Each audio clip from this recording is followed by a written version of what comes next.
So, yesterday we just finished talking about your favorite question that you get from people that you're coaching in sales, right? And it was kind of a nuance, and it was this idea of what is something that you didn't prioritize earlier on in the process that now you recognized that you need to prioritize more, right? And then it's that difference of not just what are you not recognizing, but what are you not looking at? Because you might have recognized it before. And what I want to know is the inverse of that question today. When someone comes to you for coaching or training or whatever it be, what's the one question that you hear and you go, oh no, this person's thinking about it completely wrong. They're going down the wrong rabbit hole or something's not quite right. I think anytime that people start to ask me like questions like what's the most amount of money you've ever made, like in our initial conversations, or how much money do you think I could possibly make in sales? I get that it's the motivation and I get that like that's driving people. But, in the context of what you're saying here, like this is one of our first conversations, and I do a ton of these, right? I do a ton of these. Like my dad will constantly like tell his friends' kids to send their kids, so his friends' grandkids, right? Like, oh, talk to my son if he's thinking about sales or whatever. And a lot of my friends will have their children, that now are about to start their careers and are about to go into sales, like, reach out to me just to, say, hey, he's an expert. You talk to him about like, what to expect or whatever. And I think I just find him to be a little bit naive, the question, because like there's so many things that go into how much money you can make in sales, right? And my experience isn't going to be your experience. You're not going into the same organizations that I've been in.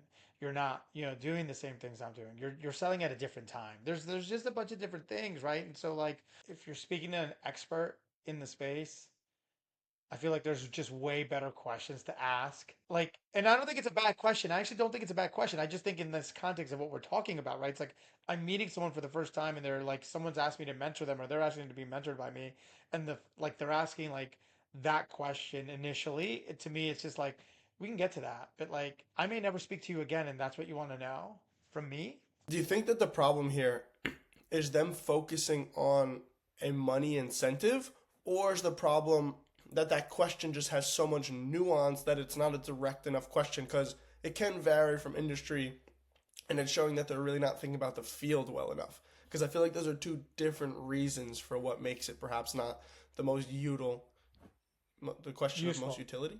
Most Yeah, useful that's a better question.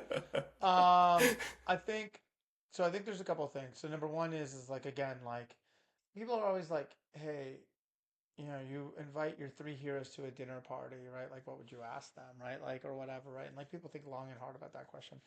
And I think like in this context, like if you're going into a field, right, like medicine and stuff, and you're talking to like the preeminent like brain surgeon, that's what you want to do, right? Like you're probably gonna ask him something about like, hey, like what drove you, like motivate, whatever it is that you're really wondering about the field and how they accomplished what they did in the field, versus like, hey, how much money do you make on a yearly basis now? Right. So I think there's a little bit of that. I think maybe I bristle at it because I feel like it's like I'm not sure I would ask that question. I know I didn't ask that question when I was considering a career in law of lawyers, Hmm. right? Like so that's like number one. Number two, I think yes, like I think you're probably not thinking about the field correctly. Again, same with a doctor, right? Like, a general practitioner makes vastly different money than a neurosurgeon, Right. Yeah, it'd be weird right? to just go in and say which profession is making the most money in the field of medicine. You need to worry first about what do you want to do and money. I always say money follows if you Yeah. do what you want and if you focus on the right things. So it sounds like that's kind of what you care about in your sales professionals is people who are doing it because they want to be great, because they want to enjoy it, they want to do it. And from my experience, the sales professionals do that, money follows anyways. So it's almost like this wasted question that won't matter Yeah. because you could make 100K or you could make a million depending on what field you're in, etc. Yeah, I mean, I don't. I so I, and then this is a really good discussion, Adam, because like for me, like there's nothing wrong with like getting into the profession for money. Again, like I think I think I'm taking this question from that perspective of like, hey, someone's asking me for advice, someone wants to speak to me, right? How are they going to take most advantage of that? And that question is not a question that takes the most advantage of it. Just like if my niece is really interested in going to medical school, she's like, a year or two away, right? And then when I put her in front of doctors, like I would never expect her to ask that question. Like, how much money do you make? When did you start making that money? How long did it take you to get there? Right? Like, it would never be about that. It would be much more about the profession, right? And how to be successful in the profession.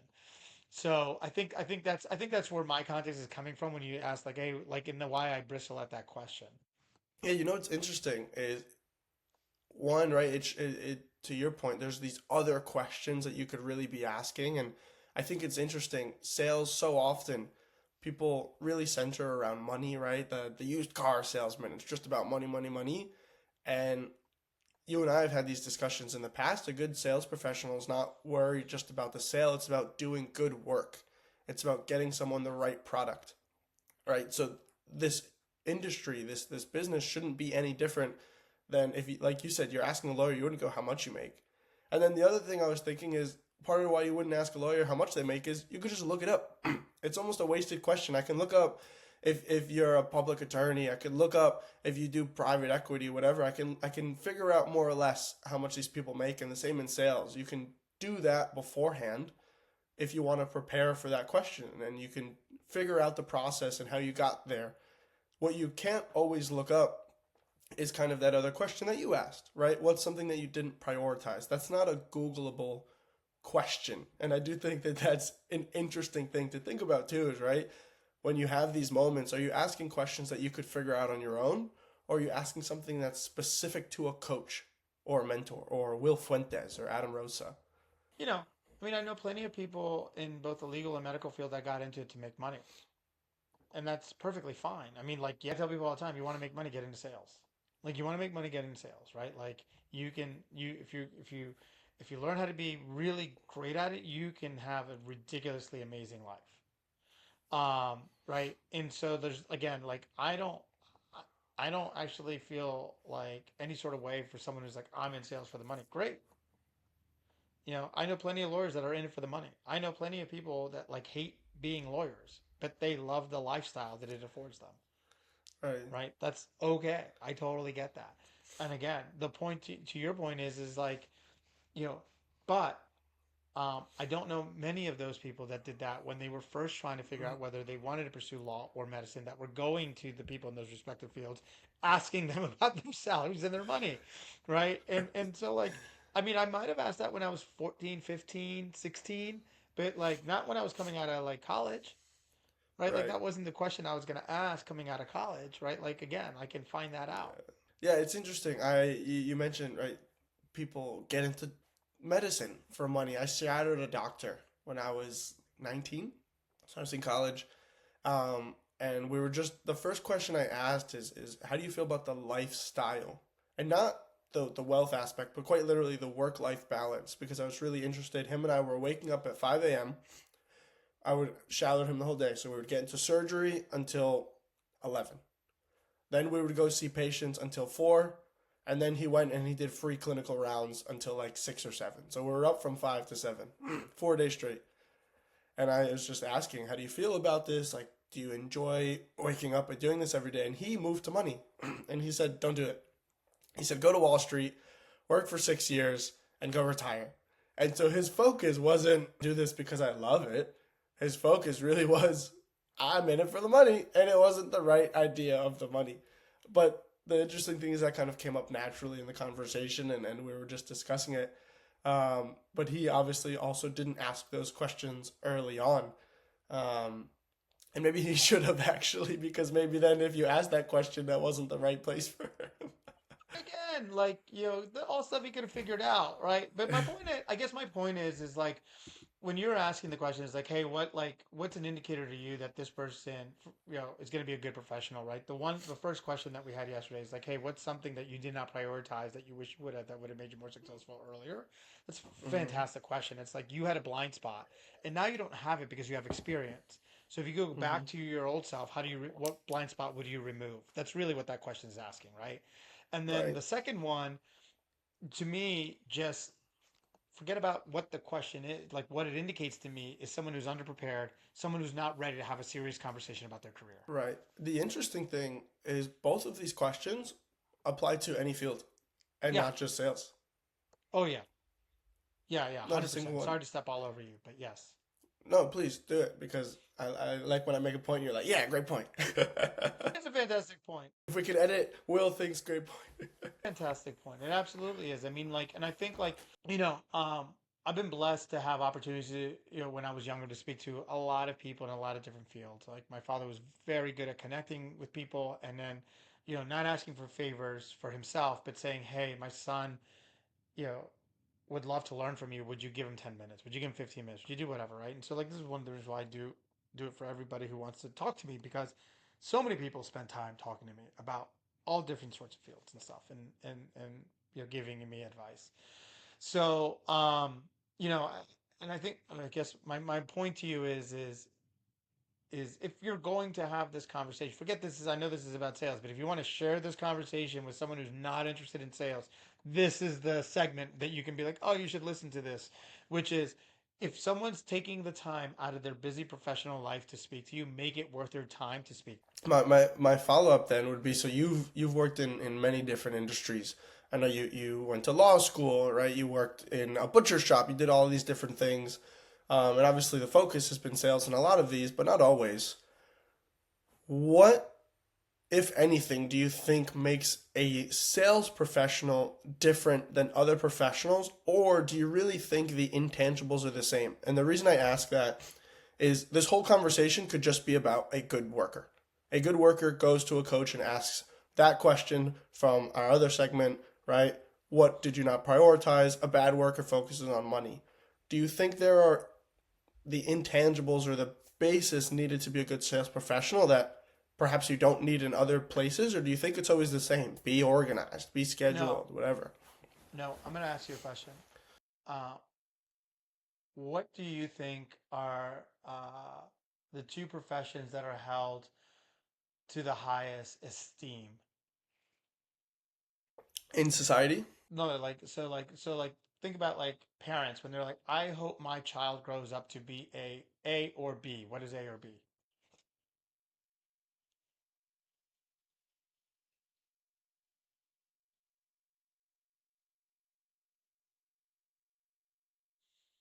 Yeah. Yeah, I mean those both have post college, right? Like there's engineers, yeah, obviously you can go get, there's, all sorts of degrees that you can get post college and stuff, but like, the two major paths, specifically if you look at like immigrant families that often like, want to direct their kids, they're always like, culturally, a lot of them are like, I want my child to be a doctor, I want my child to be a lawyer, I right? told my grandma I wanted to be a doctor when I was younger, and since the age of 12, she started addressing my birthday cards Dr. Adam Rosa. And then when I switched from being pre med my junior year of college, and I had to tell her, I thought I was going to break her heart. It's like this small little Puerto Rican woman who's been so excited that her grandson's going to go be a doctor, and I think I'm going to kill her. Yeah, my grandmother on my father's side said if I wanted to go to medical school in France, she would 100% pay for everything for me to live there. That like she wanted me to go there. And then my grandfather, when I graduated college, I thought about taking a year to go act in, go to California and try acting for a year, or go to New York and try acting for a year.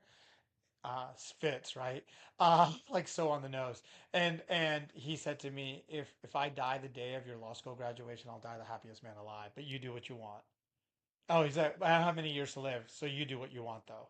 So I was just like, okay, I guess I'm gonna go to law school. Um, That's funny. but um, okay, so lawyer and doctor, right? So now let me ask you this question: like, what makes a really good lawyer? Let's talk about what makes a really good lawyer, what makes a really good doctor. What do you think are the traits? What do you think are the traits like that lead you to be able to be like to get yourself into that profession, right? So you have to be able to get into law school or med school, and then allows you to be successful while at that school, while in the like in those programs, and then allows you to be successful post graduation in your field. What are the traits? What are the things you need to be? Yeah, so I'll go with the first thing that I saw when I was pre med at U Chicago, was organized. Okay. First thing was people who could stay organized, people who were driven, Mm-hmm. and consistent. Mm-hmm. I think are honestly top three. There are plenty of kids in my program. I mean, it's a top program, right? Or top school. range of intellect, honestly, but it was the kids who maybe weren't so naturally gifted who just were really process They driven. still were smart. They still were smart. You still have to be smart to be a lawyer or a doctor, like at some level. There's a mechanism, yeah, to wash people out, right? And that's like you have to take the LSAT, you have to take the MCAT, right? You have to do well in those tests. You have to do well in school, right? So there's a filtering mechanism that exists in those professions. Continue. We had a weed out course at my school that was chem, and I Yeah. found it quite simple. And there were kids who were really struggling but still made it through, and I was like, they're silly, but yes, I suppose they're silly to an extent. All right. So driven, motivated, right, intellectual to an extent, and then I'm gonna go with attention to detail. I think if Sure. you're a good doctor, you notice things. If you're a good lawyer, you notice things, and studious probably. I'll run that out. There's weed out courses, right? The organic chem, like we talk about it, right? Like there's studying for the outside is very difficult. Studying for the bar is very difficult, right? There's, you have to have stamina, you have to have resilience. You're gonna, there's a book by Scott Turow called 1L where they talk about the first year of law, where like the professors are really there to push you, and challenge the way that you think, and people break down from that, etc. Right? So there's resilience, all that. There's one other thing that's going to make a really great like lawyer and doctor, right? For a doctor, it's called bedside manner. Charisma. For a lawyer, right, it's either written, oral, or both communication, right? In both facets. What other profession do you know requires all the things that you talked about, plus like top level communication skills in order to be one of the best professionals? Sales. Yeah. And I don't even know where we started on this like initial point, but um, the reality is oh, I know where we started because we were talking around like the questions and everything else. But the reality is that when I think about sales has no barrier to entry. You can get into sales with a grade school degree. You could have never gone to school and you could show up somewhere and you could work at any place and check people out, and that's sales. Processing transactions, selling goods and services for money is sales, right? Like that is sales, right? So I can go, I can find someone with, no education whatsoever and teach them how to use a register and they're now in sales. And like I'm not saying this in any like sort of spiritual way. I'm not trying to be like, yeah, just literally that's a fact. There's no Right. barrier to entry. And yet, if you want to be at that top level, you need the same qualities as a doctor and a lawyer. And the beauty of it is in sales, right? Is that like there's no filtering mechanism. So maybe I'm not a great test taker. Maybe I crack under pressure in school. But I am organized. I am process driven. I'm a good communicator. I can think fast. I can do Right. those things. But school wasn't for me. Yeah, well, I think this is an interesting point. So one, right, the initial question was are there skills that you need for sales that you don't need in other things? Really, it sounds like there are skills that you need don't need for other jobs that you kind of need in sales and specifically those top positions. But if you want to be very good and say be a really amazing actuary, you don't need great communication, right? You need to be very studious, you need to be very good at math. How many coders do you know? Like, I mean, I've run into coders all the time that are horrible communicators. Right. Yeah, They're for just not sure. very good at it. They're fantastic coders. I know plenty of designers that aren't very strong at communication. To reach the highest levels of the sales profession, you need to have all of the skills that make lawyers, doctors reach the highest levels of their profession. So you just made a really interesting point. You mentioned that you need the same skills as a lawyer, a doctor to be a top sales professional, but it almost gives you more opportunity because you might not be a great test taker, you might not be great at this. I consider you to be the best sales professional I know. Thanks. You went to law school and that didn't pan out. What do you think made law school not pan out, but sales pan out for you? I get asked this question a lot. Arrogance. Tell me more about that. What do you mean? Yeah, I was just really intellectually arrogant. I thought I was smarter than everybody and smarter than law school. And then, I had also never had to work very hard. And so I didn't know how to do that. And, consequently didn't pass, the bar. So like didn't know how to like study for it really. And then, quite honestly, like I didn't like it. Like I just didn't like it. right? And so that's the other part of it, right? It was like it this sounds I didn't find it intellectually stimulating, and maybe like that's me and Rich was saying that because like I sucked at it. But but part of me actually feels that like most things that I have applied myself to learn, I've learned in my life. So I think there's probably some kernels of truth in there when I say that I didn't like enjoy it or find it stimulating. No, that's a real thing. I was a high school teacher for 2 years. I know you know that. Some other people who are watching this might know that. There's a lot of studies that show the best teachers relate the material to something that is interesting. Even if it's history, even if it's biology, students and just humans in general learn better when there's an interest because it piques some sort of buy-in from those people. And so this is, I think, especially relevant in sales coaching and mentoring. And if you're a sales manager, whatever it is, there's always a sales manager who I hear all the time, right? Oh, my salespeople, they just don't want to listen. They don't want to learn when I try to bring up some sort of learning. And sometimes we've actually run into this in Maestro training. But the way that good trainers and the way that good coaches create buy-in is making it relevant and finding that relevancy, right? There could have been some sort of law class for you that would have been relevant. Sports law. I'm sure you would have been like, this class is awesome because now you get to do all of these things, right? Maybe you didn't find it, or maybe it was just one little portion. And then again, you can't have a whole career based off of one class, but I think that's really important when we talk about coaching. Today's kind of been the theme of the last two calls. You need to find a way to make that coaching relevant if someone's going to be bought in. Because if you think something's important and the person you're talking to doesn't, even if it's a nugget of information, they're not going to accept it. They're not going to go mining. Yeah, yeah. I mean, just like to like, and I think what started this conversation, and just to like put a nice bow on it as we end it, was the question is like, which you asked like, what question do I like don't like to get, or however you phrased it, and I just as we've had this conversation over the last like 20 some odd minutes, I've come down to what it actually is about that question. It shows a lack of respect for the profession.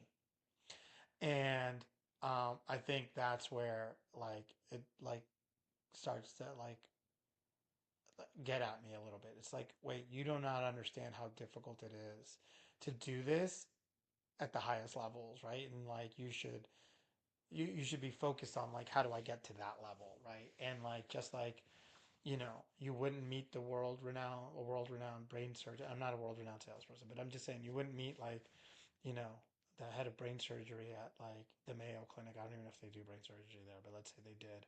Um, you wouldn't go meet that person and be like, how much money are you making? You'd have a level of respect for the profession that would say, I can't ask that question. And I'm not saying you can't ask it at some point. I'm just saying that shouldn't be the first question you ask. Right. That brings me to one anecdote that I'll finish on, which is Anthony Edwards right now in the NBA. He's up and coming superstar, right? And when he had his basically, tryout, run through, whatever you want to call it, with the Golden State Warriors, Steve Kerr walked up to him and he said, "You're not playing like when you walk in, $50 million is walking onto the court. You're playing like you just want to play." And essentially, what he was getting at was he wasn't respecting the profession with his hard work, with his workout, right? That's what they call them, workouts. He was like, "You're just going through the motions because you're good. And I want someone who's going to come and treat this job with the respect to be great." And Anthony Edwards actually talks about that a lot now. And he said that was a big change for me, where now I bring every single day when I walk through, is this $50 million coming onto the court, or am I just going through the motions?